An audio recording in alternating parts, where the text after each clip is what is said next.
Berarti bahkan presiden kita bisa bilang lebih rendah dari 9 naga.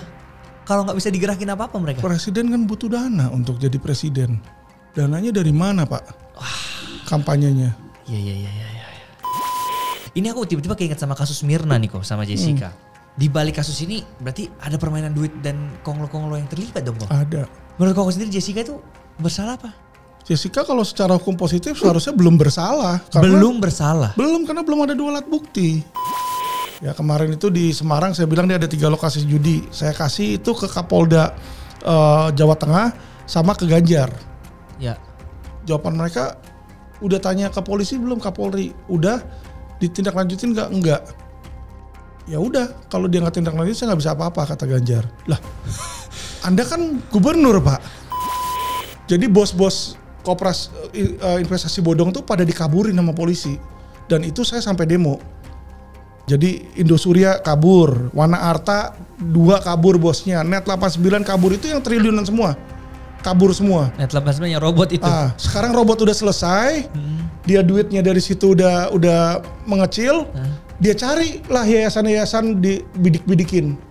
Jadi mereka ini bukanlah penegakan hukum, tapi mencari mangsa untuk diperas. Itu yang kita repotnya tuh di situ. Ko Alvin, thank you udah datang di podcastku ngobrol-ngobrol, dan hari ini aku terhormat banget bisa ada Ko Alvin di sini. Sama-sama. Aku pengen bahas tentang dark secretnya Indonesia sebenarnya. Kayak kehidupan di orang-orang atas, konglo-konglo yang bahkan orang-orang banyak yang belum tahu. Ya. Tapi sebelum aku bertanya nih, aku barusan banget ketemu tim Kipas-Kipas dan mereka ngobrol katanya Ko Alvin beneran dari rumah sakit nih tiba-tiba langsung ngasih duit 100 jutanya ke Bang John ya. Iya. Itu katanya mereka lihat di depan mata tuh kayak respect banget katanya. Sama aku kan awalnya mikir, ini pasti gimmick nih. Tapi enggak, itu beneran gitu. Jadi aku kayak, berarti bener-bener langsung di ini ya, eksekusi pada saat itu ya? Iya, gak apa-apa kan buat amal kan. Iya, di Kipas-Kipas juga kebetulan kemarin itu ya. Kipas-Kipas iya. Sama Bang John dibagi-bagiin ke orang-orang yang membutuhkan lah. Gara-gara perkara pengadilan aja itu kan, dan dia menang gitu doang kan sebenarnya. Ya iseng-iseng aja. Iseng-iseng aja dan ternyata beneran gitu. Iseng-iseng aja, ngilik-ngilik dia juga biar dia keluar juga kan. Iya, yang penting buat amal lah ya. Iya. Oke. Kof, kita start ya. Gini, aku mau mulai dari korupsi dulu nih. Boleh. Karena di Indonesia kan barusan nih ada yang heboh banget masalah Harvey Moist yang 271 triliun. Betul. Kasus korupsi pertambangan. Dan ternyata setelah itu ada yang 3.000 triliun.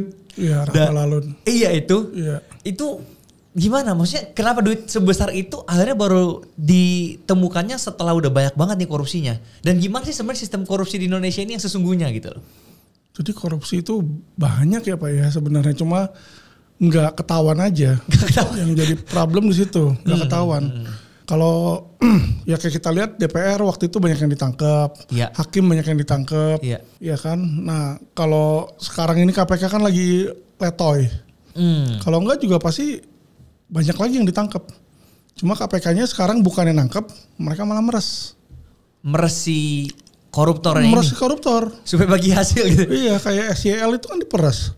Terus tahanan-tahanan itu, tahanan-tahanan KPK itu kan diperes. Kalau mau pakai handphone bayar, masukin makanan bayar, mau kunjungan bayar. Jadi sebenarnya mereka nangkep ini keuntungan bagi mereka, atau kayak gue nggak usah nangkap kalian tapi bagi hasil di belakang? Jadi kalau sekarang ini KPK kebanyakan nggak ditangkap, bagi hasil itu mereka diperas. Makanya kan SYL dibilang diperas 50 miliar katanya, dimintain. Dan maksudnya kasus pertambangan sampai 271 triliun ini kan hal yang normalkah di Indonesia? Memang tambang itu banyak banget dicurangi seperti ini atau gimana? Jadi 271 tuh bukan uang yang mengalir, tapi potensi kerugian alam sih. Kerugian negara. Itu, yang dibilang itu kerusakan alam itu. Jadi sebenarnya duit yang di mereka itu juga nggak sebesar itu. Enggak. Nah itu kalau udah ketahuan kayak gitu tuntutannya apa? Dimiskinkan, dipenjarakan seumur hidup, atau bisa hukum mati buat koruptor? Seharusnya buat koruptor bisa sampai hukuman mati, tapi sekarang kan hukuman mati udah nggak ada. Ditiadakan. Jadi dengan undang-undang yang baru, undang-undang nomor 1 tahun 2023 itu, hukuman mati itu bisa diganti ke seumur hidup. Jadi kalau dia berkelakuan baik, diganti ke seumur hidup. Hukuman seumur hidup bisa diganti nanti jadi 20 tahun dengan surat keterangan kelakuan baik dari Kepala Rutan. Oh, jadi kalau dibilang seumur hidup pun belum tentu seumur hidup nih. Enggak. Berarti kasusnya kayak Ferdy Sambo yang seumur hidup bisa aja kalau bisa jadi 20 tahun. Jadi 20 tahun. Betul. Oh, di Indonesia itu kelakuan baik yang dihitung ya? Ya, nanti 20 tahun ya jalanin 10 tahunan keluar bebas. Walaupun kalau 10 tahun di dalam. Iya. Banyak kasus kayak tiba-tiba ada di luar aja gitu ya. Itu dia. Tapi kalau dari pandangan Ko Alvin sendiri, koruptor ini layak hukuman mati gak sih sebenarnya? Gak main-main loh maksudnya kerugian yang ditimbulkan. Ya kalau mereka mau serius harusnya seperti itu. Kayak di Vietnam, itu kemarin ada yang gemplang bank tuh. Iya. Tiga bank diniin. Oh yang cewek itu ya? Yang cewek. Iya itu. Itu kan dihukum mati beserta 17 orang kroninya. 17 dihukum mati? Hukum mati semua. Waduh. Ya kan mereka serius mau benahi. Itu kerugiannya 200 triliunan juga itu. Gila ya. Jadi dia buka banknya modus ngalirin pinjaman, tapi pinjamannya dialirin ke perusahaan milik dia sendiri. Iya. Seharusnya kayak gitu ya kalau Indonesia mau seriusnya. Tapi apa sih yang membuat akhirnya negara itu nggak tega gitu loh? Bukan nggak tega, permainan Pak. Jadi kayak kita ini ngurusin kasus ya. Kalau lawannya 9 naga gitu jarang yang tembus. Susah banget ya. Takut juga mungkin negara berdampak juga kali ya. Ya kayak Om Polos itu kemarin cuma ngeritik loh. Om Polos tahu yang Om Polos itu. Belum kali itu. 3 tahun penjara. Dibilang pencemaran nama baik. Padahal dia beli apartemen di PIK. Dibilang apartemennya kayak rumah Barbie. Cuma ngomong gitu doang. 3 tahun penjara. Ngeri ya. Serem kan. Jadi sebenarnya bukan cuma zamannya yang Petrus dulu nih yang Soeharto yang itu. Di zaman sekarang juga sebenarnya masih ada kan. Iya. Cuman ya dipegang sama penguasa-penguasa inilah. Iya. Dan korupsi itu sebenarnya bisa gini gak sih Ko? Aku tiba-tiba punya skenario di kepala aku nih, atau udah terjadi aku nggak tahu. Misal ada pejabat nih atau siapakah yang mengurus anggaran suatu kota untuk pembangunan. Dan misalnya biasa itu kan kalau anggaran negara dikirimkan 1 tahun sebelum pembangunan kan. Misal dikirim 1 T nih. Terus ini orang dia pakai dulu 1 T-nya untuk masukin ke kripto atau kemana untuk diputer dulu sama ahli kripto. Diuntung 10% dapat 100 M. Terus dibalikin lagi untuk negara. Itu termasuk korupsi atau pencucian uang atau gimana tuh? Sebenarnya termasuk korupsi itu. Walaupun murni duit itu di ini kan, tapi kan diputar dulu sama dia. Jadi banyak kemarin itu kan uang-uang itu yang anggaran itu diambil dimasukin ke rekening pribadi dulu. Iya. Dimasukin rekening pribadi, dapat bunganya diambil, modalnya dibalikin. Tetap aja itu seharusnya. Itu korupsi. Korupsi juga. Dan itu terjadi di Indonesia. Terjadi. Banyak yang seperti itu. Iya. Nah kalau dari Alvin sendiri, apakah ada cara untuk menanggulangi korupsi ini sampai zero korupsi di Indonesia suatu saat nanti? Ya bisa aja kalau memang mereka serius, tapi keseriusan itu saya lihat belum ada. Dari tingkat paling tinggi sampai tingkat paling rendah masih berasa bahwa korupsi itu adalah pelumas dari ekonomi. Jadi susah itu.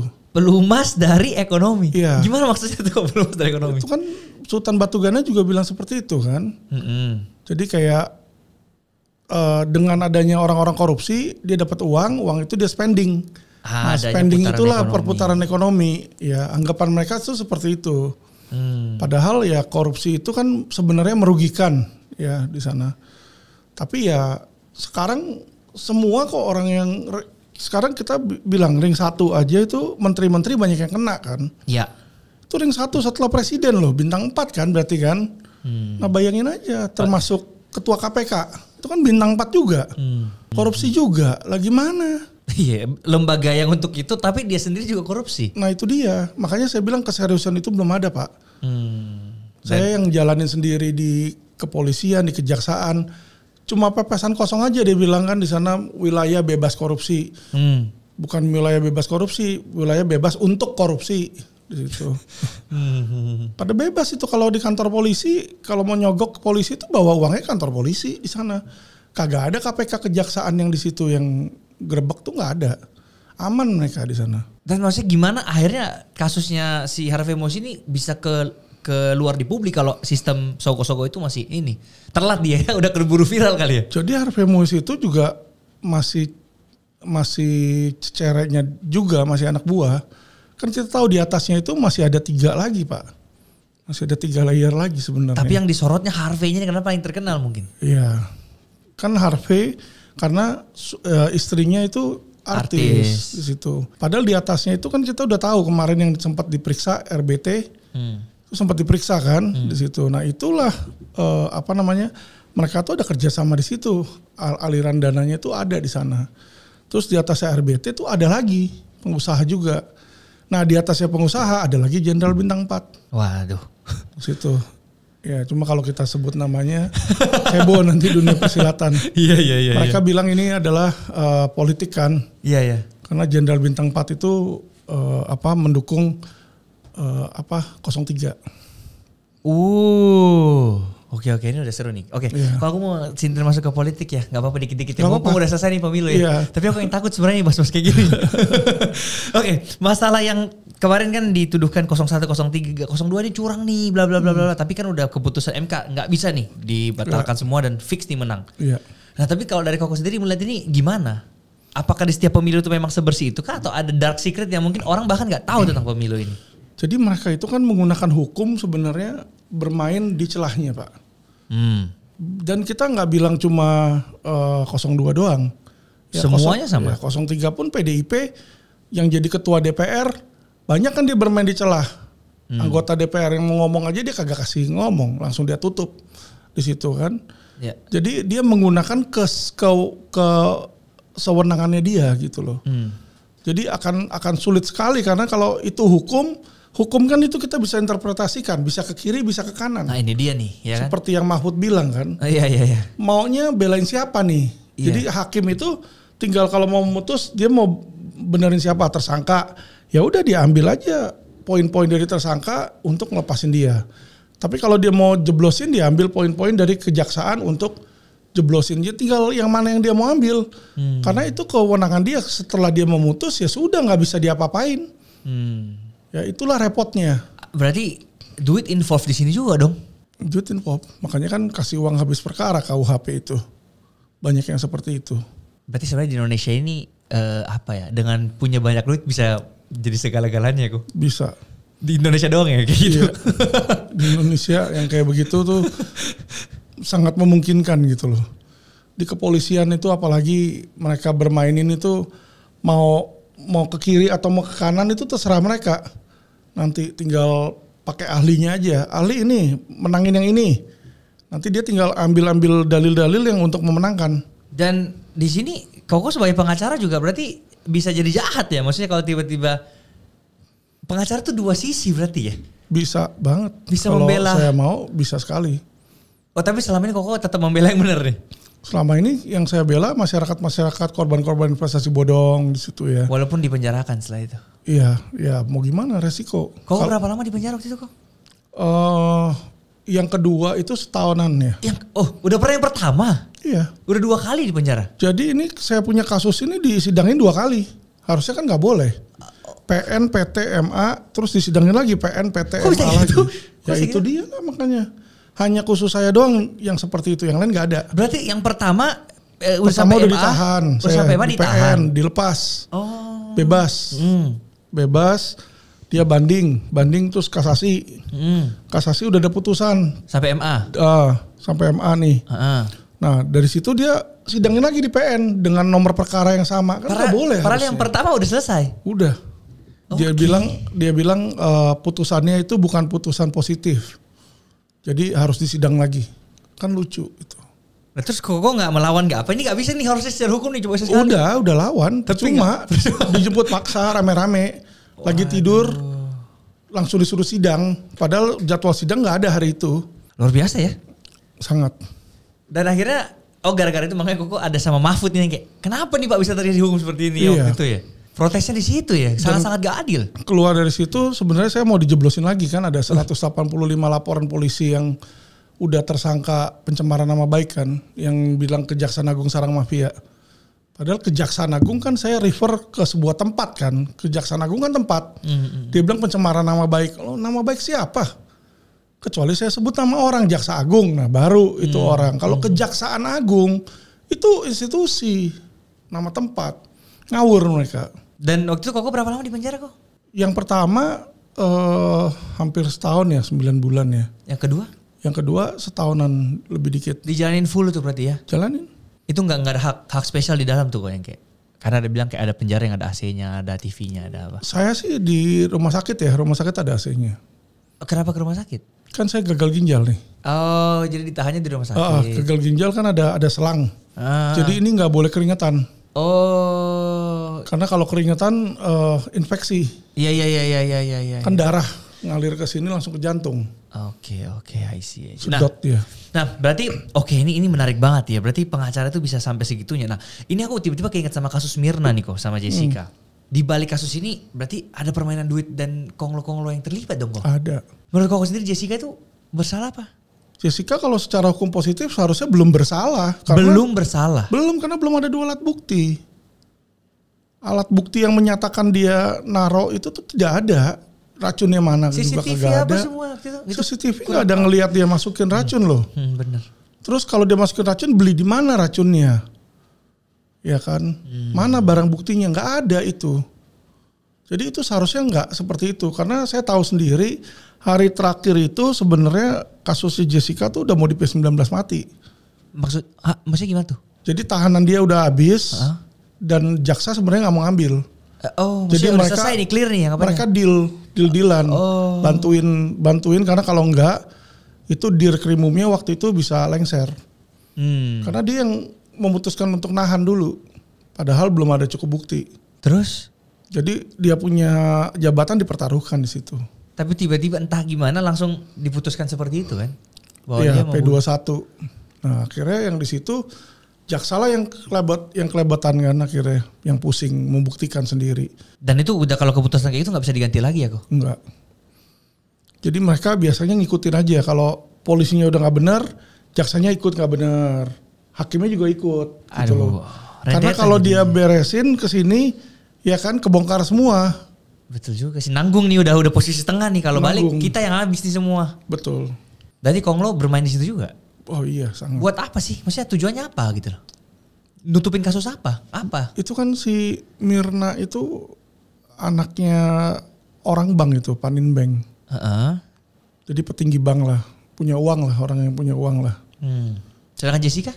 Jessica ya nggak begitu, ya ada tapi nggak begitu berada lah. Makanya kalah. Bang Otto waktu itu bantuin yang Jessica itu ya? Iya. Cuma tetap nggak bisa ngapa-ngapain. Nggak bisa karena kekuatan belakangnya itu yang ngeri ya? Bukan, Jessica itu kalah dalam hal merebut simpati masyarakat waktu itu. Jadi waktu itu kalau saya lihat masyarakat tuh justru neken ke Jessica semua. Beda loh sama setelah ada film Netflix itu. Langsung ke ini, betul. Lebih ke Jessica abis itu kan. Betul. Tapi sebelumnya kagak. Sebelumnya semua orang yakin Jessica salah. Karena kenapa? Otonya itu kurang teriaknya kurang lantang sih kalau menurut saya. Dia kan orangnya lebih intelek ya, lebih subtle ya. Jadi bukan tipe yang kayak saya keluar teriak-teriak, itu beda style lah gitu loh. Kalau dia lebih santai, dia pikir nanti aja di depan persidangan. Tetapi persidangan sesungguhnya itu sudah ada di masyarakat dan sudah diputuskan dia bersalah. Susah juga sih. Di masyarakat. Iya, kalau masyarakat semua udah nyangka dia salah, hakim ikut-ikutan biasanya. Susahnya di situ. Betul. Ya. Nah, berarti sebenarnya di Indonesia ini kalau kita bahas masalah kayak yang konglo-konglo 9 naga ini, itu udah sesuatu yang susah dilengsarkan ya. Karena gimana ya, hukum dia bisa gerakin, izin-izin gampang, dan dia akan memonopoli sebanyak mungkin kan? Betul. Berarti akan sangat sulit untuk ada orang baru yang menggantikan 9 naga ini. Sangat sulit. Apalagi kalau misalnya nih ada orang, aku gak tahu kalau kau tahu sekarang ya, ada orang masih muda banget umur 23 tahun, dia punya McLaren dari kripto. Gak usah sebut nama juga lah ya. Cuman dia bilang dia suatu saat nanti bisa menggantikan 9 naga ini dengan akademi kriptonya dan lain sebagainya gitu. Gimana menurut? Enggak. Susah banget. Karena 9 naga itu sudah masuk, sudah sangat dalam Pak. Ya, dan dia ini bukan hanya dalam sisi bisnis, tapi pejabat-pejabat udah banyak yang dia kantongin. Ya, gitu. Saya tahu sendiri beberapa 9 naga yang buat perusahaan yang mana anaknya 9 naga sama anaknya pejabat-pejabat tinggi itu bikin PT bareng. Di situ. Jadi akan sangat sulit dia untuk menggantikan itu, sangat sulit. Kita nggak usah jauh-jauh lah, lihat aja PIK. Ya kan PIK 1, PIK 2. Tanah-tanah kan banyak yang di Teluk Naga di mana diambil. Siapa yang berhasil menang penjarain PIK? Ada nggak? Kan nggak mungkin nggak pernah ada kesalahan dong, pasti ada kesalahan. Nggak bisa. Bahkan ada satu yang berusaha ngelawan PIK, yaitu yang punya Millennium, Crown, yang punya Crown, Pepen. Ya. Gimana Pepen itu tanahnya diambil, ya udah diambil, dibilang ada pemalsuan di situ, masuk penjara 2 tahun, mati di dalam penjara. Padahal dia kurang kuat apa? Karena dia punya Crown. Crown itu kan kita tahu tempat dugem. Ya, beberapa kali ditemukan narkoba, ditemukan alkohol. Berarti mereka tuh dekat sama polisi harusnya. Bener dong? Dekat dengan aparat. Ya. Itu pun kalah sama 9 naga. Ngeri ya? Iya, gitu loh. Jadi kalau kita ngomong sama 9 naga, mendingan gak usah berantem. Diajak kawan. Iya, saya ada kasus di sini kan. Orangnya dipenjarain sama 9 naga. Saya bilang udahlah nggak usah berantem, saya bantuin ngomong, saya lepasin. Saya telepon 9 naganya itu, ya udah disuruh ketemu, ya kan, ya udah boleh Pak Alvin, gini. Nah mereka udah deal untuk ngelepasin di situ. Jadi kalau kita berantem masuk secara hukum percuma. Gak mungkin bisa juga ya. Cuma. Berarti bahkan presiden kita bisa bilang lebih rendah dari 9 naga. Kalau nggak bisa digerakin apa-apa mereka. Presiden kan butuh dana untuk jadi presiden. Dananya dari mana Pak? Kampanyenya. Iya. Makanya saya udah bilang sama mereka, ya kan. Saya udah tahu nih, yang menang pasti 02, saya bilang. Kenapa? Itu udah nggak butuh dukun-dukun lagi yang beramal-beramal. Nggak butuh dukun. Saya bilang, kenapa saya bisa tahu itu? Karena saya kan dekat sama 9 naga. Saya datangin satu persatu, si A, si B, si C. Sama siapa gitu? Saya tanya, kamu dukung siapa? Uang kamu ngalir ke siapa nih? Oh ke 02, oh ini 02. Ya udah pasti menang. Uangnya ke sana kok. Di situ kan. Ini agak serem gak sih kok? Iya, kalau kita ngomong curang, semua pasti ada curangnya. Iya. Baik 01, 02, 03, pastilah ada curang-curangnya dikit-dikit. Namanya dia punya partai ke bawah kan, nggak mungkin bisa ngawasin kan. Iya. Jadi bukan 02 aja curang, 01 juga ada curang, 03 juga ada curang, di MK juga kan dibilang seperti itu kan. Ada nih dugaan-dugaan penyelewengan. Tapi kan kita udah bisa lihat kemana uang itu mengalir, ya itu yang menurut saya udah pasti menang. Ngapain lagi untuk saya nyoblos gitu loh. Oh kok bahkan gak nyoblos? Istri juga. Saya udah bilang sama dia, udahlah ngapain nyoblos. Kita gak nyoblos juga 02 menang, saya gituin. Ya memang udah. Masih 1 putaran juga pada saat itu ya berarti? Iya. Karena kalau 2 putaran mungkin terlalu lama, banyak dana lagi yang terbuang. Iya, dana yang terbuang. Pasti mereka juga gak mau itulah. 1, dana yang terbuang, 2, perselisihannya jadi makin lama. Iya. Bisa memicu pemecah belah bangsa juga gitu-gitu. Betul. Iya. Oke, berarti sekarang there is no hope untuk orang yang kecil banget tiba-tiba jadi kaya banget dan bisa mengalahkan 9 naga itu. Udah mustahil untuk sekarang. Kecuali kasusnya yang papanya Ko Alvin ya, yang sempat 9 naga dulu kan ya. Terus akhirnya tergantikan tuh. Kalau papa saya kan dulu pernah punya bank.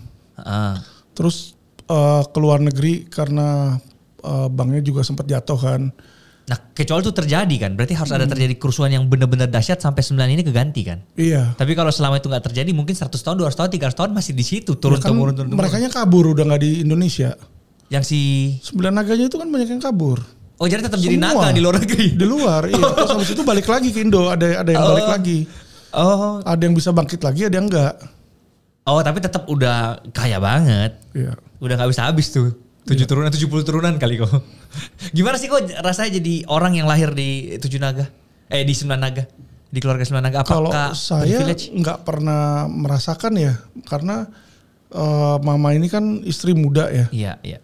Papa saya istrinya banyak ya. Mungkin mama saya yang ke-7 atau ke-berapa itu. Jadi otomatis saya sih nggak pernah minta-minta sama dia tuh, cuma dikasih buat sekolah doang setahun setengah. Sekolah hukum? Sekolah waktu di Amerika. Kuliah ekonomi waktu itu. Karena kan pikir balik Indonesia mau kerja di bank sama dia. Tapi ternyata banknya pilot, gulung tikar, ya udah nggak jadi. Situ. Jadi saya usaha sendiri, cari kerja sendiri di sana.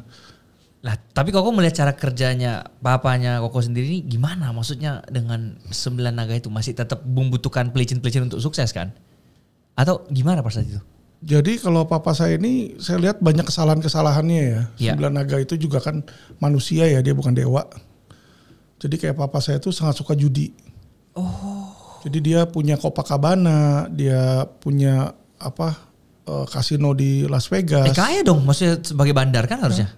Punya bank juga sebenarnya di Hawaii, Bank of Hawaii itu 51% dia punya. Tapi dia judi juga, jadi dia jadi bandar juga, tapi dia judi juga. Jadi dia abisin di situ. Terus anak-anaknya itu ya dia selalu kasih duit, yang lain dikasih duit dan uangnya itu dihabisin. Nah repotnya di situ. Jadi sampai dia terakhir itu di Singapura nggak ada duit dia, sakit pun nggak ada uang. Dari 9 naga sampai habis, benar-benar habis ya. Iya. Itu pentingnya money management kali kalau di situ ya. Iya. Karena dia kan memang bukan sekolah tinggi ya. Jadi drop out, SMP aja drop out kok dia. Tapi judi, kok bahas judi ini menarik lagi nih. Dari Januari 2024 sampai Maret 2024 terdapat 100 triliun nih di Indonesia sendiri judi online. Itu gimana cara negara ini berantas dan nggak mungkin negara nggak tahu dong. Tahu. Dan ini dibilang masih ilegal dan lain sebagainya. Yang ditangkap-tangkap paling terbaru ini yang kasus narkoba nih, yang ada salah satu selebgram ditangkap kan karena kasus narkoba. Itu di up banget. Sedangkan yang judi-judi ini kayak nggak pernah di up dan kayak seolah-olah kayak muncul tapi tenggelam lagi. Orang media udah berusaha up, hilang lagi. Gimana sih itu? Judi itu kayak judi ya, pelacuran, narkoba. Itu kejahatan yang berhubungan dengan penyakit manusia. Penyakit manusia, kebiasaan manusia, ya kan? Nggak bisa untuk dirubah. Ya. Susah untuk dirubah tuh susah gitu loh.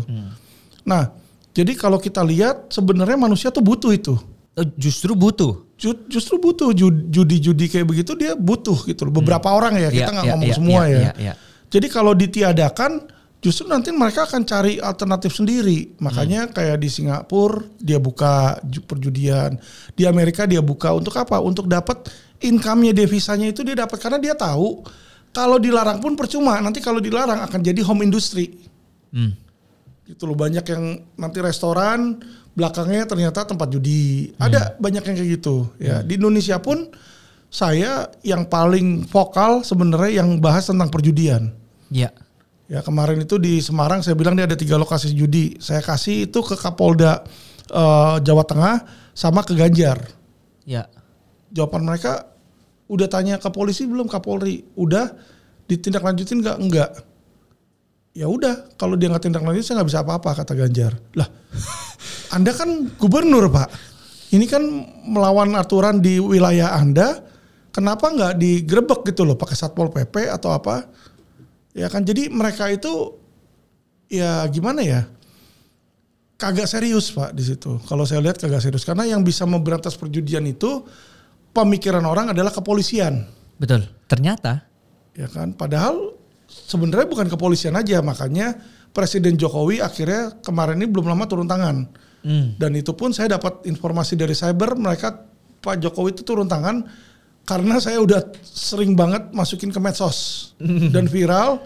Akhirnya dibikinlah Satgas untuk memberantas judi online. Dan itu gabungan sama PPATK, Menkominfo, jadi gabungan beberapa institusi. Nah itu baru ya, kepolisian mungkin agak takut-takut dia kalau bermain, karena ada institusi lain di situ. Tapi kalau cuma mereka sendiri nggak akan takut. Tapi bukti nyatanya sampai Maret 2024 putarannya masih besar banget, 100 triliun loh di situ. Masih. Nggak akan bisa diberantas. Ya itu yang saya bilang, karena penyakit masyarakat susah. Jadi mendingan dilegalkan? Mendingan dilegalkan kalau menurut saya. Lebih setuju? Iya. Pajaknya bisa ke negara? Pajaknya ke negara, bisa buat kesejahteraan masyarakat dan bisa diatur. Bisa jadi makan gratis ya kok? Iya. Dana makan gratis dari pajak judi. Makanya kalau di Amerika kan perjudian legal, pelacuran legal. Dia ada di sana juga ada tempat pelacuran yang namanya Bunny Ranch, tuh di dekat Nevada di sana kan. Jadi pelacur-pelacurnya itu dicek kesehatannya apa. Jadi lebih terkontrol lah Pak. Kalau kayak di sini kan di pinggir jalan kan dia nggak ada duit, dia kena HIV, kena apa, akhirnya nularin gitu kan. Makin parah ya. Makin parah. Nah itulah kalau penyakit masyarakat nggak dikontrol, karena ini penyakit masyarakat nggak bisa dilarang. Orang kalau udah ada birahinya tinggi, kalau dia dilarang malah justru nanti dia perkosa orang. Oh, kasus lagi itu. Kan di situ. Kan banyak pemerkosaan, kenapa? Karena dia nggak punya uang untuk jajan. Tapi kok bisa melihat Indonesia melegalkan judi, prostitusi dan alkohol ini nggak? Ya agak sulit karena kan mayoritasnya masih beragama. Ya Muslim ini kan masih agak keras ya, ketat ya di sana ya. Jadi ya saya nggak menyalahkan juga di situ. Tapi maksud saya itu kalau ada hukum jangan setengah-setengah. Kalau mau dilarang-larang, kalau mau disetujuin. Karena kalau dilarang tapi diem-diem aparatnya yang malah running ke situ sulit Pak. Apalagi kemarin kita tahu yang zamannya Sambo kan. Masa Kadif Propam yang justru megang uang judi katanya kan di situ kan. Kan repot kalau itu benar-benar terjadi kan. 900 miliar katanya uangnya di Joshua atau gimana tuh. Uang hasil dari judi online atau dari ya semacam seperti itu. Dan saya tahu bos judinya itu baru 2 minggu yang lalu ngontek saya juga. Butuh pengacara? Bukan Pak, jadi udah dari 2 tahun yang lalu saya kan ngomongin tentang judi terus kan. Dia terpengaruh. Saya dipanggil juga lah, dipanggil ke luar negeri, diancam mau dibunuh. Ih, serius kok? Lah iya. Maksudnya di depan mata ini langsung dibilang? Istri saya tahu. Maksudnya langsung di depan mata? Di depan mata. Gue bunuh lo kalau ngomong lagi. Terus kok ngomong sekarang gimana dong? Bukan salah gue loh. Enggak, sebelumnya saya sebut namanya. Di situ. Jadi dia bilang tolonglah jangan sebut nama saya lah. Kalau kamu sebut nama saya, keluarga saya terganggu. Dia bilang kan, saya punya istri, punya anak. Ya kan, saya bukan yang seperti kamu ngomong. Dia bilang, oh ya udah gitu kan. Nah, ya udah nggak berapa lama saya ngomong soal judi lagi, ya kan, ya orangnya merapat lagi. Mungkin mau Tidak sama. Ya waktu tutup mulut lah. Buat hire lah. Jadi kalau misalnya saya jadi kuasa hukumnya kayak si Hotman gitu, jadi kuasa hukumnya penjahat Teddy Minasa, kan dia nggak bongkar borok-boroknya Teddy Minasa gitu loh. Malah dia bantuin kan. Iya. Mungkin kayak begitu gitu loh. Tapi sampai saat ini belum sih, saya belum terima. Oke. Tapi maksudnya kok berarti sampai dibunuh, mau diancam-ancam bunuh tuh udah hal biasa kali ya? Ya nggak dibunuh juga. Setiap orang kan pasti akan meninggal sendiri. Jadi kenapa mesti takut? Saya sih biasa aja sih ancaman seperti itu.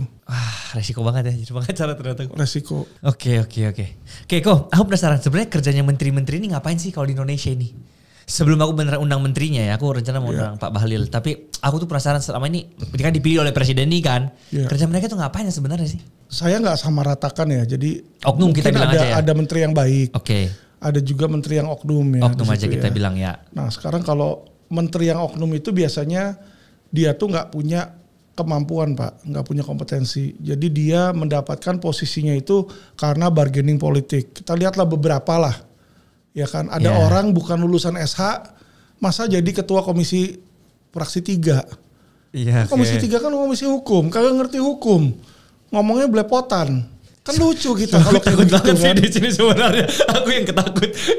Enggak, kita ya kalau orang kan biasanya misalnya mau jadi apa? Mau jadi surgeon gitu ya kan. Ya. Bedah jantung. Dia kan harus sekolah kedokteran apa segala. Nah, sekarang kalau ada orang enggak sekolah kedokteran, enggak pernah praktek bedah jantung, terus sakit jantung. Ya, mau enggak dibedah sama dia? Enggak. Lah itulah. Jadi saya cuma ngomong ya, banyak di lapangan yang kayak begitu Pak. Jadi menteri, misalnya menteri bagian apa, ya kan, Menristek atau menteri apa gitu kan. Tapi dia nggak pernah belajar hal yang seperti itu gitu loh. Kalau pertahanan kan kita tahu lah, misalnya Prabowo dari ABRI di situ kan. Tapi banyak loh menteri-menteri lain itu yang cuma dijadiin menteri karena ya dia ketum partai lain. Dijadiin lah menteri ekonomi misalnya. Lah lulusan ekonomi nggak? Kagak. Punya pengalaman nggak? Mengelola bank atau mengelola financial institution? Enggak. Lah repot kalau kayak begitu. Gimana mau bagus? Tapi gitu kalau dari sini ada pertanyaan. Gibran tiba-tiba jadi wakil presiden tanpa pengalaman, masih muda banget. MK ganti peraturan. Gimana tuh?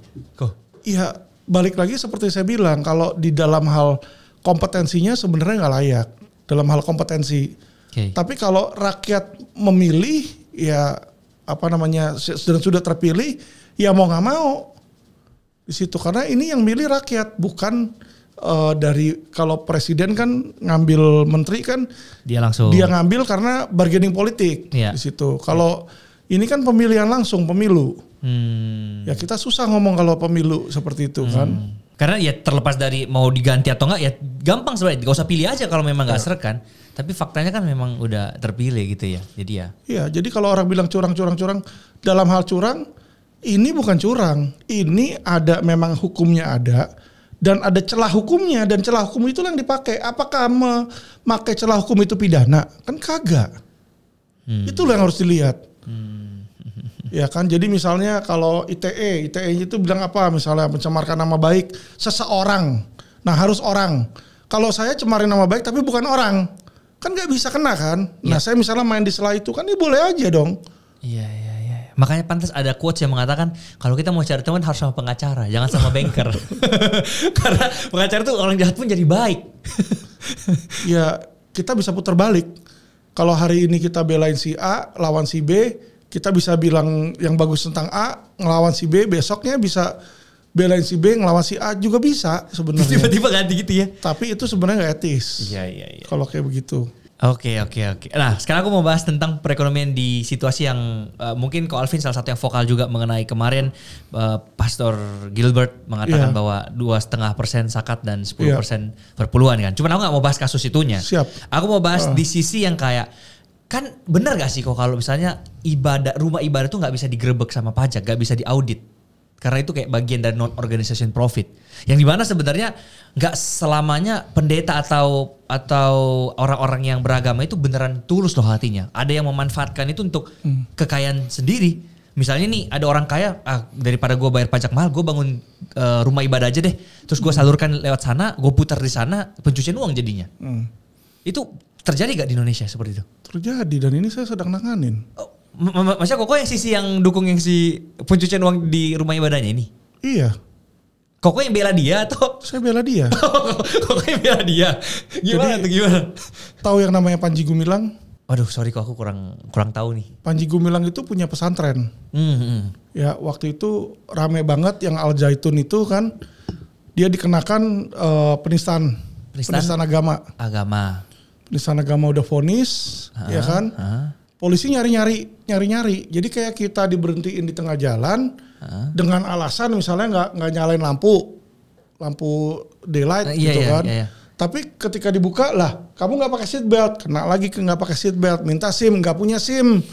Jadi dicari-cari seperti itu. Jadi si Panji Gumilang ini sudah kena kasus penistaan agama, vonis 8 bulan, terus sekarang ini sama Tipit Exus dikenain TPPU, pencucian uang yayasan, dan asetnya yang disita tuh ratusan miliar. Tapi ini beneran? Beneran. Udah disita ratusan miliar? Sudah disita. Berarti dia sebenarnya terbukti salah dong? Jadi gini, kalau kita bilang terbukti salah, dia baru sita dan baru jadikan tersangka kan di situ kan. Iya. Tapi ketika kita melihat berkas yang dikasih ke kejaksaan, berkasnya itu ngawur semua. Jadi jaksa bilang, ini alat bukti nggak ada. Jaksa bilang di P19 alat buktinya belum ada. Jadi kayak saksi, misalnya dibilang Samuel dituduh membunuh. Yang diperiksa Pio misalnya. Pio ditanya, kamu tahu nggak dia bunuh? Enggak. Ngeliat nggak? Enggak. Tapi jadi saksi kan? Iya. Alat bukti. Alat bukti yang nggak tahu. Jadi kan keterangan saksi itu adalah alat bukti berdasarkan 184. Iya. Tapi kan alat bukti orang yang tahu. Betul. Bukan orang yang nggak tahu kejadian. Betul. Jadi di situ dibilang sama jaksanya gitu kan. Ini keterangan saksinya nggak tahu nih, harus cari saksi yang tahu di situ kan. Terus dibilang unsurnya juga belum terpenuhi. Jadi belum terpenuhi unsur kok dijadikan tersangka. Nah inilah apa yang dia mau lakukan. Dia mau meres. Jadi saya melihat ini, ya kan, naga-naganya mau meres. Karena kenapa? Oh ini berhubungan sama naga juga? Lah iyalah.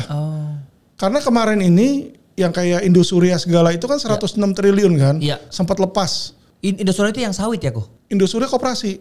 Oh iya oke. Ya, yang koperasi yang investasi bodong itu. Iya. Jadi bos-bos koperasi investasi bodong tuh pada dikaburin sama polisi. Dan itu saya sampai demo. Ya, jadi Indosuria kabur, Wana Arta 2 kabur bosnya, Net 89 kabur, itu yang triliunan semua. kabur semua. Net replacement yang robot itu. Sekarang robot udah selesai, dia duitnya dari situ udah mengecil, dia cari lah yayasan-yayasan dibidik-bidikin. Jadi mereka ini bukanlah penegakan hukum, tapi mencari mangsa untuk diperas. Itu yang kita repotnya tuh di situ. Karena kenapa? Harusnya itu uang itu diberikan nanti ke kejaksaan, bukan diambil lagi disita terus langsung diambil dari rekening yayasan langsung dipindahkan. Jadi ini kita ada buktinya dipindahkan, makanya kita ajukan pra peradilan. Kamis kemarin Mabes nggak datang, nanti diundur lagi ke Kamis depan sidangnya. Tapi stres banget ya sih jadi Koko yang nge-handle kasus-kasus besar gini. Stres karena lawannya jenderal. Iya kan? Bapak tahu nggak? Abis saya laporin itu jenderal, malamnya langsung rumah saya didatengin jenderal lagi yang lain. Jadi mereka bilang ya hati-hatilah, jangan musuhin polisi lah. Jadi kita dianggap musuhin polisi. Padahal kita bukan musuhin polisi, kita belain klien yang memang punya hak kan. Dia kan punya hak. Kalau memang dia nggak salah terus dicari-cari, kita berhak bongkar dong. Ini nggak salah nih, ke orangnya begini gitu kan. Karena kita pembelaan loh ke klien itu, bukannya saya jelekin dalam hal nggak ada juntrungannya, kan di dalam tugas saya itu. Jadi makanya kadang kita ada yang namanya imunitas pun mereka nggak mau akui imunitas, ditangkap aja dulu. Banyak itu lawyer yang seperti itu. Wah, serem. Jadi kalau belum cukup mental jadi lawyer, jangan dulu lah. Iya. Tapi kalau memang berani, memang udah ada komitmen, jalan. Kalau enggak, jangan. Karena nanti di tengah jalan ambruk sendiri. Kalau nggak kuat dengan tekanan, istri saya aja tahu, kita mobil tiap kali pergi itu diikutin nanti 2-3 kendaraan. Sampai sekarang? Nanti ada Avanza, ada ini, iya diikutin. Di podcast ini ada dibawa nggak ya orang? Enggak ya. Terus ada Intelcam juga ngikutin kita kan. Mereka ngerekam, ditanyain macam-macam kita sama tim-timnya waktu itu sekitar berapa 20 orang ada tuh di dekat Mabes di situ. Saya dipanggil di sana kan. Ya sudah. Ya kita nggak ada salah, ya kenapa mesti takut toh. Tapi kalau misalnya jadi pengacara yang numpang-numpang ke yang naga-naga ini juga main aman bisa juga kan? Jadi kebetulan yang naga-naga ini karena dia kenal papa saya. Iya. Jadi mereka agak soft sih sama saya. Gitu loh, karena kan dia pikir kan, oh itu bokapnya dulu teman gua gitu kan. Ya paling saya sama dia, udahlah om gak usah berantem. Kalau Chinese kan saya panggil Asuk kan, udah Asuk gak usah berantem.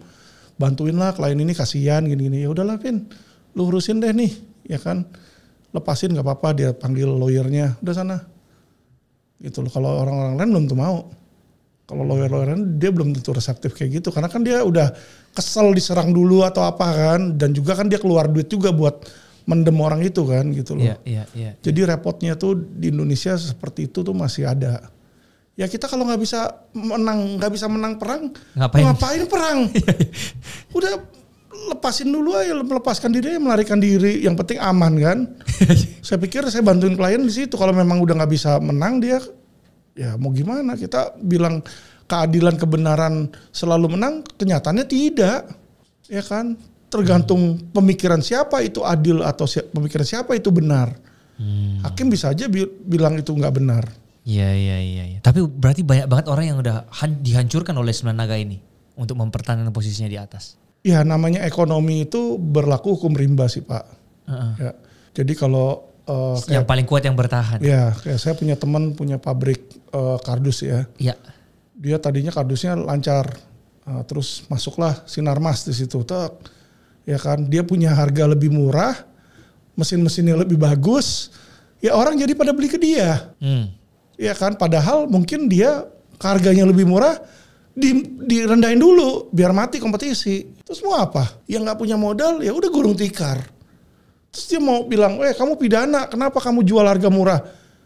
Ya yang jual harga murah bilang, terserah gue mau bantu masyarakat, gue mau jual harga murah. Emangnya pidana? Bukan. Oh ya udah.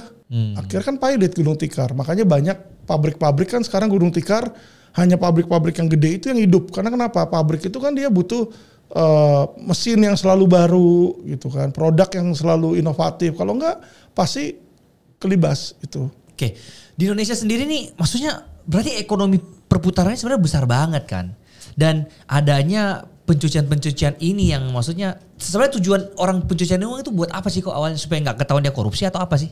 Jadi gini loh, pencucian uang itu sebenarnya sangat banyak di masyarakat ya. Dan kita jangan bilang pencucian uang itu hanya perusahaan-perusahaan gede. Perorangan pun juga cuci uang. Contoh? Banyak. Jadi pedagang di Mangga 2, saya tahu nih, ya kan, jualannya dia banyak jualannya, tapi dia pakai cash. Dia ambil cashnya, nanti cashnya dia bawa ke Singapura. Kan nggak ketres pajak. Yang harusnya dia bayar pajak, jadilah itu penggelapan toh. Iya. Penggelapan pajak. Nah, penggelapan pajak itu kan pidana. Nah, atas dasar pidana itu dia dapat untung, harusnya dia bayar pajak 1 miliar. Uang 1 miliarnya dia beliin bonds misalnya di Singapura. Itu kan udah TPPU, pencucian uang. I see. Jadi uang yang tadinya tidak sah itu dibikin jadi sah sama mereka. Itu banyak yang kayak begitu. Jadi kalau kita ngomong cuma kayak PT Antam apa, itu yang gede-gedenya, yang kecil-kecilnya kalau dikumpulin lebih gede daripada yang gede itu. Sebenarnya lebih besar. Banyak kok teman-teman saya yang dari Amerika nggak pernah bayar pajak, nggak pernah klaim pajak. Tapi nggak bisa di-track juga. Karena dia nggak pernah lapor, dia nggak tahu. Dirjen pajak nggak tahu. Ya toh, nggak pernah lapor, dia mana tahu. Ya, tapi kita juga sebagai orang Indo juga mau bayar pajak pun juga tahu gak sih problemnya kok kita bayar pajak dikorupsi juga gitu loh. Itu yang kita rasain ya sebagai masyarakat ya. Akhirnya orang juga yang mau bayar pajak pun mikir kayak ngapain nih, jalanan di depan rumah gue masih rusak, di ini apa namanya program ini gak jalan, ini korupsi. Jadi orang-orang jadi malas bayar pajak ujung-ujungnya. Ya ke situ ada, dan juga kan banyak lah kalau kita mau beli mobil, mau misalnya senang-senang mobil di Indonesia harganya sama Amerika kan 2 kali lipat Pak. Nah itu dia. Ya kan di Amerika mobil saya beli di sini X7 1,7, di sana udah dapat Ferrari, udah dapat Lambo. Iya padahal di sini cuma X7 di situ kan. Dan itu naik terus karena dia punya pajak 2 kali lipat. Ya jadi sebenarnya kita bingung pajak itu kemana. Kalau dibilang buat betulin jalanan masih banyak yang rusak. Itu dia. Yang masih banyak. Jadi banyak orang itu disitulah mulai timbul ketidakpercayaannya yang jadi problem. Nah problemnya ini pejabat-pejabatnya ini tidak mau benahi Pak. Ini yang repot itu di situ. Karena? Kalau mereka mau benahi jalanan-jalanan kita nggak usah jauh-jauh. Ya kan di daerah saya aja tuh di Kelipo Karawaci depannya itu masih gejrokannya gede banget itu lobangnya. Arah mau ke Binong itu, gede banget itu. Padahal itu Lipo Karawaci loh, ya kan. Ada 9 naga juga di situ, si Riyadi itu di situ kan, di sana. Nah, tapi jalannya jelek. Ya berarti pajak ini daripada dia salurkan ke situ, dia bisa ambil pribadi juga dong berarti. Ya banyak yang lakukan itu. Makanya kalau orang-orang yang pinter, yang kayak 9 naga ke atas itu, dia pakai cara yang sudah sesuai hukum. Gimana tuh kok? Wah ini menarik. Jadi misalnya dia tahu hukumnya perpajakan ya kan. Kalau dia buka satu PT kan pajaknya banyak di situ gede keuntungannya. Nah dia bukalah banyak PT di dalam PT. Itu legal gak tapi? Legal dong. Yang 4,8 M itu setahun kan? Apanya? Yang pajaknya cuma 0,5% untuk. Iya, kan bisa seperti itu kan. Dikali banyak tapi. Jadi di spread ke situ. Oh. Jadi dia satu usaha bisa ada 27 cangkang perusahaan. Itu Indosuria kayak gitu. Jadi dari koperasi masuk ke A, masuk ke B, masuk ke C. Jadi saya cari terus ahunya tuh sampai 27 Pak. Tapi ujung-ujungnya kalau ketahuan kayak gini ditangkap juga? Ya kagak, orang legal kan boleh. Nah itu dia. Saya punya perusahaan, saya mau income yang ini saya taruh di perusahaan yang A, income ini saya taruh di B, kan boleh. Emangnya melanggar kan kagak? Iya sih. Kan saya tetap bayar pajak, tapi kan kecil saya akalin gitu loh. Ya kan, jadi maksud saya itu kalau mereka punya, makanya kalau perusahaan-perusahaan gede itu kan dia punya CPA jago. Ya kayak PMG di situ ya. Jadi mereka udah jago lah di situ. Jadi benar-benar dia bisa urusin sampai gimana legalnya gitu-gitu. Iya. Dan mana yang bisa buat dipotong pajak, mana yang enggak. Jadi misalnya amal kesini bisa potong nih pajak, amal kesini bisa. Makanya banyak sekarang yayasan. Iya. Jadi kalau Bapak lihat itu kan kayak Cendana, itu saya lagi nanganin Cendana ini kan. Iya. Cendana ngutang juga sama klien saya berapa puluh miliar di situ, dia nggak bayar. Jadi uangnya presiden zaman dulu, keluarga-keluarganya ditaruh di yayasan, Pak. Presiden Soeharto. Karena yayasan itu nggak kena pajak. Iya sih. Situ yayasan itu nggak ada pajak karena dianggap yayasan itu punya pemerintah, punya masyarakat. Dan itu nggak bisa diaudit atau bisa diaudit juga? Bisa diaudit, tapi kan ya kalau pada dasarnya memang nggak kena, ya mau gimana? Gitu percuma kan. Juga kan. Terus juga orang-orang kaya itu yang pinter-pinter pakai misalnya di asuransi. Asuransi. Kalau asuransi kan pembayaran klaim asuransi tidak kena pajak, bebas pajak. Oh. Jadi misalnya you udah tua nih, umur 60-an, daripada kasih ke anak, uangnya itu dibeliin asuransi. Jadi ketika you meninggal, ya kan uangnya udah berapa kali lipat ke anak semua. Si A dapat berapa, si B berapa, si C berapa cash. Dan itu bebas pajak. Baru tahu nih aku kayak gini. Loh iya, makanya itulah saya bilang orang kaya makin kaya. Karena pinter. Karena pinter. Jadi kalau cuma dibilang misalnya kalau untung karena kripto doang, ya kagak. Karena buktinya 9 naga itu jadi kaya tanpa punya kripto dulunya. Iya sih, betul juga sih. Iya kan, memang sekarang kripto naiknya tinggi di situ kan. Tapi kan sesuatu yang naik tinggi bisa aja turun. Betul. Kita nggak bisa selalu bilang akan naik terus di situ. Betul. Ya. Berarti justru yang orang middle class inilah yang ditekan sama pajak terus. Iya. Dikirimin lah, misalnya ada temanku nih, dia buka toko, anggaplah spare part motor misalnya. Dicari-cari kesalahannya. Padahal kan ada yang lebih jelas nih. Kenapa ke kita yang middle class? Itu kan pertanyaan utamanya. Dan kita nggak bisa ngapa-ngapain kok. Akhirnya kita coba, ya udahlah Pak, bayarlah akhirnya mau gimana lagi, didenda lah, diapain. Jadi kalau dibandingkan antara orang yang jago kripto sama 9 naga jauh sih Pak. Karena gini loh, kripto naik kripto berapa? Ketika dia ngomong, kan saya juga perhatikan orang tersebut kan. Ketika dia ngomong itu kan sampai sekarang naik, anggap dia udah 3 kali lipat. Ya nilai kripto naik 3 kali lipat. Bapak tahu nggak 9 naga tuh sekali ngeraup berapa? Bapak tahu Teluk Naga? Itu tanahnya tadinya tanah empang, kagak ada harganya, cuma diuruk doang sama dia. Yang harganya tuh paling cuma 1 meter tuh 20.000, 10.000 Pak. Sekarang 1 meternya 20 juta, 30 juta. Gila. Jadi peak. Gila. Nah, berapa kali lipat itu? Ribuan kali lipat toh. Nggak menang lah kripto. Iya. Kripto dia mau mining berapa banyak. Kalau ini dia masuk nanti pulau lagi atau pantai lagi dia tinggal uruk lagi. Ya, gak ada habisnya. Iya, kalau kayak gitu susah sih. Iya, laut nanti dia uruk lagi, jadi ada lagi. Ya kan, jadi uangnya nggak habis-habis itu. Sekarang IKN masuk ke sana ke IKN.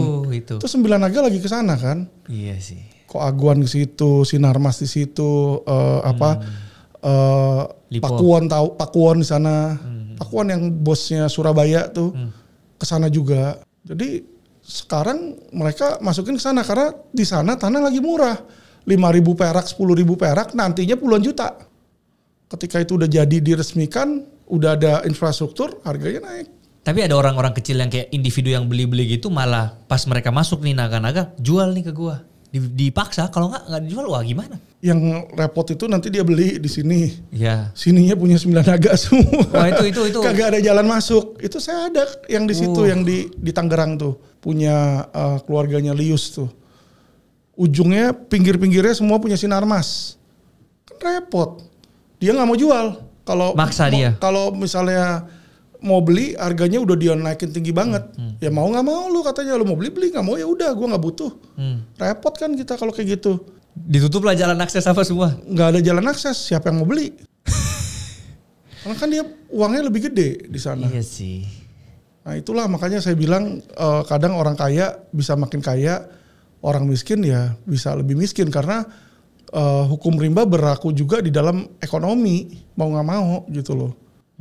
Ya, jadi ya memang seperti ini hukumnya, mau gimana? Mau nggak mau ya kita harus bisa untuk cari cara biar kita at least di atas rata-rata dikit lah, nggak usah sampai naga, tapi kita selamat hidupnya aman lah ya.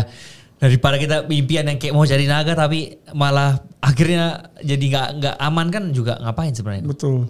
Sebenarnya Indonesia itu buat buka bisnis itu jauh lebih mudah dibanding di luar Pak. Saya kan juga pernah di Amerika kan. Iya. Di Amerika itu mau buka bisnis susah, banyak persyaratannya, izin-izinnya, ono ini. Nanti kayak kita buka kafe, kopinya kepanasan dikit, orang melepuh di situ, dituntut disu bisa $1 juta. Iya. Gulung tikar langsung sini mana ada tuntut $1 juta karena melepuh. Mati aja bodo amat katanya.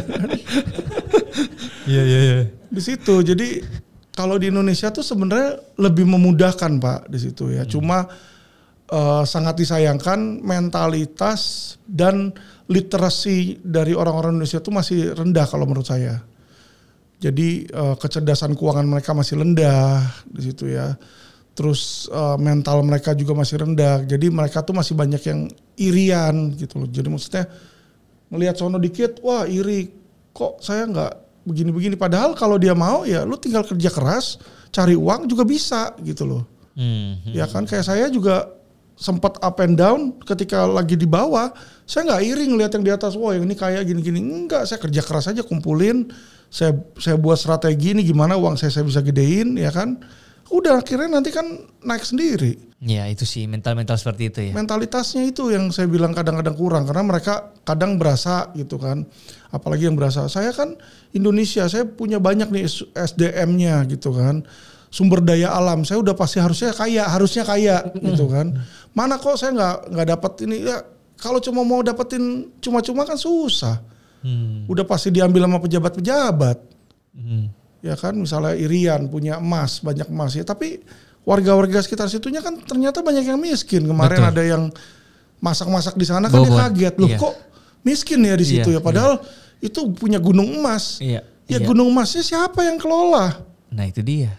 Di situ memang benar punya Indonesia dan dia memang ada di lokasi situ, tapi kan bukan berarti itu punya dia. Itu loh masalahnya yang mentalitas orang berpikir seharusnya gue dapet nih dari sini ya kan, tapi there's no free lunch. Kita tuh harus kerja keras, harus berusaha untuk mendapatkan kesuksesan. Itu loh kuncinya. Gak ada itu yang bisa masukin ke satu aset terus bisa naik pasti, itu gak ada. Harus ada income yang lain lah ya, bisnis atau apa gitu-gitu. Lah iyalah. Itu bisa digali gandakan kan. Ini mindset-mindset yang orang sekarang ini instan semua kok. Iya. Ngeliat kayak dari trading, wah gue juga mau nih trading. Ya gak segampang itu bos. Itu sampai ke SMP SMA. Anak saya kan masih SMA kan. Di sekolah dia bilang begitu. Iya kan, ini ikut nih 17 juta. Bisa kaya. 17 juta bisa kaya. Saya bilang lu 17 juta bisa kaya apaan? 17 juta bisa kaya. Gak akan, lu dikasih ilmunya kalau lu kagak ngerti ya kan tetep aja. Orang ngomong dia bisa aja tetap nggak ngerti kan di situ. Butuh kan? Modal juga kalau lebih tepatnya. Iya mining, apa itu mining? Pertambangan, orang taunya nambang. Iya kan. Terus nambangnya pakai apa, ini gimana, banyak gitu kan. Terus dia bilang nanti diajarin, bisa kagak. Kalau memang bukan ahlinya emang susah. Tapi walaupun dia jago banget nih kok tiba-tiba, anggaplah kali 3 duitnya, tapi dia cuma punya modal 10 juta ya coba ke 30 juta. Lah itu dia. Geli-geli juga, jadi sama aja bohong.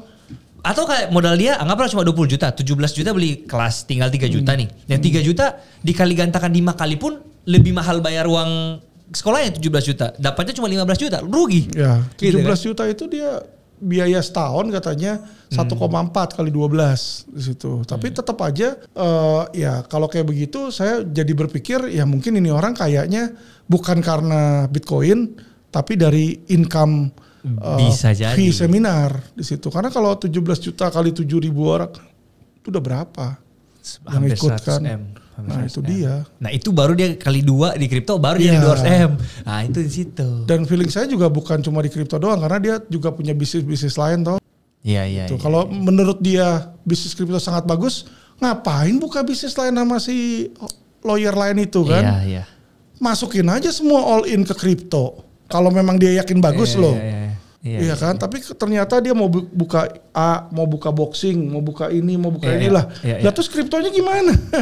Katanya bagus. Iya. Gitu loh. Jadi saya bukannya ini sih ya, cuma maksud saya masyarakat tuh butuh yang namanya literasi gitu loh. Supaya kecerdasan hidup itu ternyata nggak segampang yang dilihat di sosmed. Iya, kan saya kerja di bank dulu, sekolah di bank juga kan belajar CFP, CPA kayak begitu-begitu kan.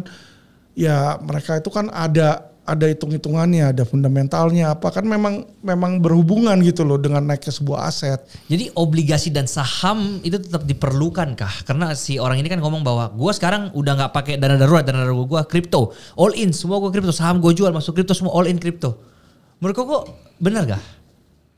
Dengan melihat inflasi Indonesia yang dia udah hitung katanya 10% per tahun. Jadi kalau kita masuk obligasi tetap rugi. Obligasi cuma 6%, tetap rugi 4%. Jadi ya tergantung ya, kalau dia cari saham-saham yang bagus kayak Nvidia tahun kemarin naik 7 kali lipat. Iya. Lebih tinggi dari kripto tuh. Di situ kan tergantung, nggak bisa dibilang apple to apple kan. Ini kan nggak apple to apple perbandingannya. Jadi kalau menurut saya sih, saya nggak bantah kripto itu memang naik karena kenapa, dia punya supply itu ya terbatas di situ. Itu yang menyebabkan dia naik tuh, supply dia terbatas dan masih ada demand. Iya. Kalau suatu saat udah mulai banyak yang nge-ban, mulai banyak yang membuang dan nggak suka, dan mulailah habis pembayaran baru, karena yang namanya teknologi itu kan selalu evolving kan. Iya. Jadi kayak dulu ada PayPal, sekarang PayPal orang nggak pakai, udah ada Wise, udah ada OVO, udah ada apa. Nah ketika orang udah nggak pakai PayPal, ya jatuh. Kan di situ sama aja, bisa aja Bitcoin saat ini sedang di atas, suatu saat ada lagi yang memang lebih menarik orang ke sana gitu. Itu yang saya takutkan, karena kenapa? Ini kan semacam tren. Betul. Jangan all in lah ya pada satu aset intinya. Iya, kalau saya sih nggak mau ke sana sih. Saya kita diversified sih. Jadi setiap bulan saya beli saham, setiap bulan saya beli logam mulia, setiap bulan saya beli saham di Amerika juga, dan ekspansi bisnis juga. Oke kok, aku cukup banget sih. Ini daging banget. Orang udah banyak banget belajar juga. Thank you so much ya kok. Oke. Semoga ini bisa jadi pelajaran dan membuka banyak pemikiran-pemikiran orang-orang Indonesia.